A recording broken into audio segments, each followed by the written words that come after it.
Assalamualaikum warahmatullahi wabarakatuh. Di sini saya akan menjelaskan metode 4, yaitu metode RAD atau Rapid Application Development. Rapid Application Development atau RAD adalah strategi siklus hidup yang ditujukan untuk menyediakan pengembangan yang jauh lebih cepat dan mendapatkan hasil dengan kualitas yang lebih baik dibandingkan dengan hasil yang dicapai melalui siklus tradisional. RAD merupakan gabungan dari bermacam-macam teknik terstruktur dengan teknik prototyping dan teknik pengembangan joint application untuk mempercepat pengembangan sistem atau aplikasi. Dari definisi konsep RAD ini, dapat dilihat bahwa pengembangan aplikasi dengan menggunakan metode RAD ini dapat dilakukan dalam waktu yang relatif lebih cepat. Dapat dilihat di sini adalah tahap metode RAD.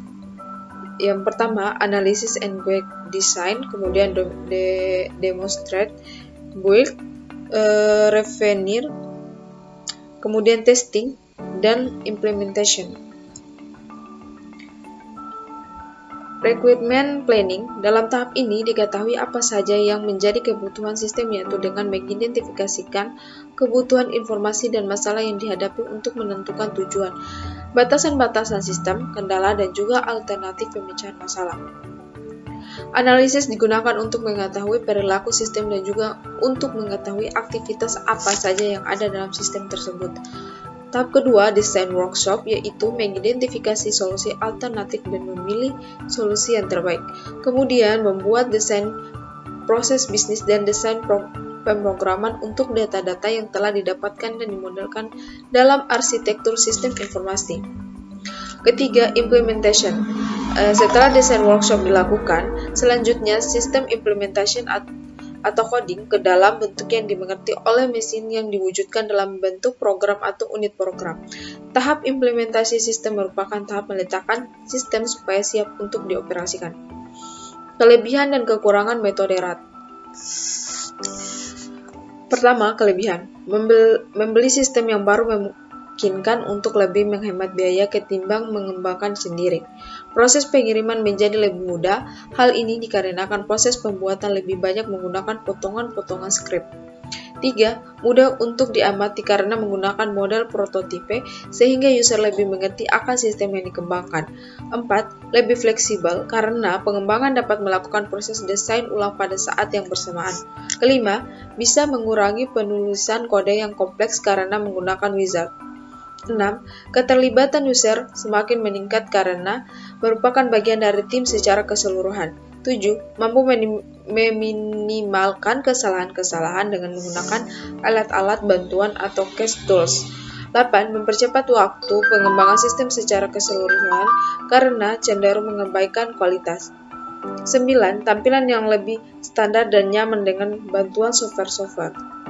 Kekurangan. Dengan melakukan pembelian sebelum tentu bisa menghemat biaya dibandingkan dengan mengembangkan sendiri. Membutuhkan biaya tersendiri untuk membeli peralatan penunjang seperti misalnya software dan hardware. Ketiga, kesulitan melakukan pengukuran mengenai kemajuan proses. Keempat, kurang efisien karena apabila melakukan pengkodean dengan menggunakan tangan bisa lebih efisien. Kelima, ketelitian menjadi berkurang karena tidak menggunakan metode yang formal dalam melakukan pengkodean.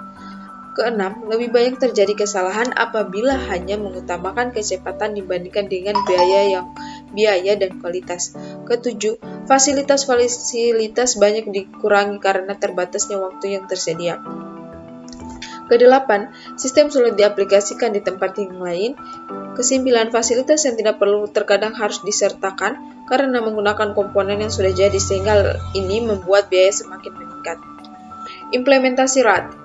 Salah satu implementasi metode RAD atau Rapid Application Development yakni pada website Service Guide Waterfall Tour South Sumatra. Penulis menjelaskan bahwa potensi objek-objek wisata air terjun di seluruh provinsi Indonesia belum digali secara optimal.